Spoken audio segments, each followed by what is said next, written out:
असम के जोरहाट से पीएम ने 17,500 करोड़ से प्रोजेक्ट की सौगात दी। कहा, इन प्रोजेक्ट से असम में विकास की गति और तेज होगी।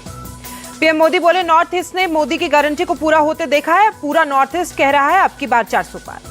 कांग्रेस पार्टी घोटाले करने में व्यस्त थी, उसने नॉर्थ ईस्ट को हमेशा इग्नोर किया, पीएम मोदी का आरोप। जोरहाट में लाचित बोरफुकन की प्रतिमा का पीएम ने अनावरण किया। असम के शिवाजी के रूप में जाने जाते हैं लाचित, मुगलों को धूल चटाई थी।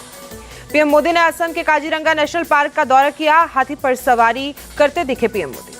काजीरंगा नेशनल पार्क में भ्रमण के बाद पीएम ने महिला वन रक्षकों की टीम वन दुर्गा से बातचीत की। पीएम मोदी का अरुणाचल दौरा, ईटानगर से 55,600 करोड़ की परियोजनाओं।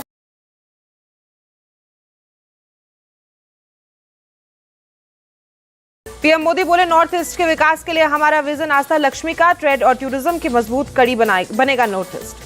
ईटानगर के पीएम ने विपक्ष पर साधा निशाना, कहा आपके बच्चे किस हाल में है इसकी इंडिया अलायंस ने कभी नहीं सोची और ना ही कभी इसके बारे में सोचेंगे। पीएम मोदी ने परिवारवाद को लेकर कहा, आज जब ये मोदी के परिवार पर सवाल उठाते हैं तो पूरा देश कहता है मैं हूं मोदी का परिवार। आजमगढ़ में कल पीएम मोदी की बड़ी रैली, सीएम योगी ने रैली स्थल पहुंचकर तैयारियों का जायजा लिया। गृह मंत्री अमित शाह ने पटना में बिछाया अति पिछड़ा महासम्मेलन को संबोधित, कहा कि कांग्रेस और आरजेडी आपके बच्चों को भला नहीं कर सकती। गृह मंत्री अमित शाह ने बिहार की जनता पर जताया भरोसा, कहा इस बार लोकसभा की सभी 40 सीटें जीतेंगे। अमित शाह ने लालू यादव पर साधा निशाना, कहा गरीबों की जमीन कब्जा करने वाले नेताओं की अब खैर नहीं, कार्रवाई के लिए जल्द बनेगी कमेटी। छत्तीसगढ़ के रायपुर में किसान महाकुंभ का आयोजन, केंद्रीय मंत्री राजनाथ सिंह बोले 25 करोड़ लोग गरीबी से बाहर आ चुके। राजनाथ सिंह ने जनता से अपील की, कहा तीसरी बार बीजेपी सरकार बनाए, हिंदुस्तान में कोई भी गरीब नहीं रहेगा। चुनाव से पहले एमपी में कांग्रेस को लगा झटका, सुरेश पचौरी और संजय शुक्ला बीजेपी में शामिल हुए। एमपी के मुख्यमंत्री मोहन यादव बोले, आगे आगे राहुल गांधी जा रहे हैं और पीछे कांग्रेस साफ हो रही है। कांग्रेस खत्म होने के कगार पर है, उसके नेता पार्टी के दिशाहीन नेतृत्व से थक चुके हैं, पूर्व सीएम शिवराज का बयान। एमपी के मंत्री कैलाश विजयवर्गीय बोले, कांग्रेस के नेता भी समझ रहे हैं कि देश के साथ कोई न्याय कर रहा है तो वो है PM Modi. MP BJP chief BD Sharma का बयान, पीएम के नेतृत्व में सुरेश पचौरी कुछ काम करने आए। बंगाल के झारग्राम से बीजेपी सांसद कुनर हिम्ब्रम ने दिया इस्तीफा, निजी कारणों का हवाला दिया। महायुति में सीट शेयरिंग पर 80% मामले सुलझे, सिर्फ 20% पर चर्चा बाकी, डिप्टी सीएम देवेंद्र फडणवीस का बयान। बिहार में बीजेपी ने सीट शेयरिंग की कवायद तेज की, जीतन राम मांझी के बेटे संतोष से मिले केंद्रीय मंत्री नित्यानंद राय। संतोष सुमन ने मुलाकात के बाद बोले, नित्यानंद राय कहीं कोई दिक्कत नहीं है, एनडीए के सभी सहयोगी खुश हैं। संतोष सुमन ने इंडिया अलायंस पर साधा निशाना, कहा उन्हें डोर डालने दीजिए, हम जहां हैं ठीक है। राहुल गांधी पर अनुराग ठाकुर का हमला, कहा राहुल अपनी सीट या राज्य बदल सकते हैं लेकिन उनकी हार निश्चित है। कांग्रेस महासचिव केसी वेणुगोपाल बोले, राहुल गांधी को लेकर बीजेपी क्यों चिंतित है, कांग्रेस अमेठी और रायबरेली दोनों सीट जीतेगी। कांग्रेस उम्मीदवारों की पहली सूची पर बोले जयराम रमेश, हमारे उम्मीदवारों का चयन प्रक्रिया के तहत हुई, बीजेपी में सिर्फ 2 लोग नाम तय करते हैं।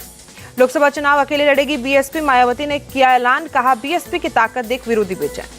अपना दल की नेता अनुप्रिया पटेल की सुरक्षा कैटेगरी को किया गया अपग्रेड, अब जेड कैटेगरी की मिली सुरक्षा। एसपी चीफ अखिलेश यादव ने नया नारा दिया, 80 हराओ एमएसपी लाओ, कहा यूपी की जनता स्वागत और विदाई दोनों अच्छे से करती है। अखिलेश ने बीजेपी पर साधा निशाना, कहा हिटलर का शासन भी 10 साल से ज्यादा नहीं चला, बीजेपी के भी 10 साल हो चुके हैं। पटना में लालू यादव के करीबी सुभाष यादव के ठिकानों पर ईडी की रेड, अवैध खनन मामले में ईडी की छापेमारी।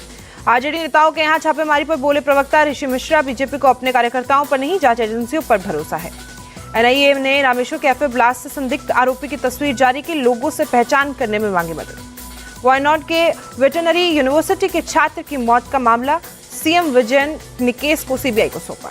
तमिलनाडु में कई जगहों पर अवैध रेत खनन मामले में एक्शन, लॉटरी किंग सेंटियागो मार्टियो के दामाद के ठिकाने पर छापेमारी की गई। दिल्ली विधानसभा में सीएम केजरीवाल का बयान, 10 साल में हमने विकास का और बीजेपी ने विनाश का मॉडल अपनाया। सीएम केजरीवाल ने बीजेपी पर साधा निशाना, कहा हिटलर ने 3 महीने में लोकतंत्र खत्म किए, इनको 10 साल लग गए। ईडी के सम्मन पर बोले केजरीवाल, जितने सम्मन भेजेंगे उतने नए स्कूल खोलेंगे, अभी तक 8 सम्मन मिले हैं। दिल्ली के इंद्रलोक में पुलिस का फ्लैग मार्च, सड़क पर नमाज के दौरान बदसलूकी की घटना के बाद अलर्ट पुलिस। इंद्रलोक पहुंचा जमीयत उलेमा-ए हिंद का डेलीगेशन, जामा मस्जिद के इमाम से की बात। एआईएमआईएम चीफ असदुद्दीन ओवैसी ने नमाजियों से बदसलूकी मामला उठाया, कहा इस्लाम के खिलाफ नफरत अब आम हो गई। ग्रेटर नोएडा में फूड पॉइजनिंग की शिकायत, आर्यन रेजिडेंसी और लॉयड हॉस्टल के 76 छात्र बीमार हुए। एमपी के मंत्रालय बिल्डिंग वल्लभ भवन में लगी भयंकर आग, किसी के हताहत होने की खबर नहीं।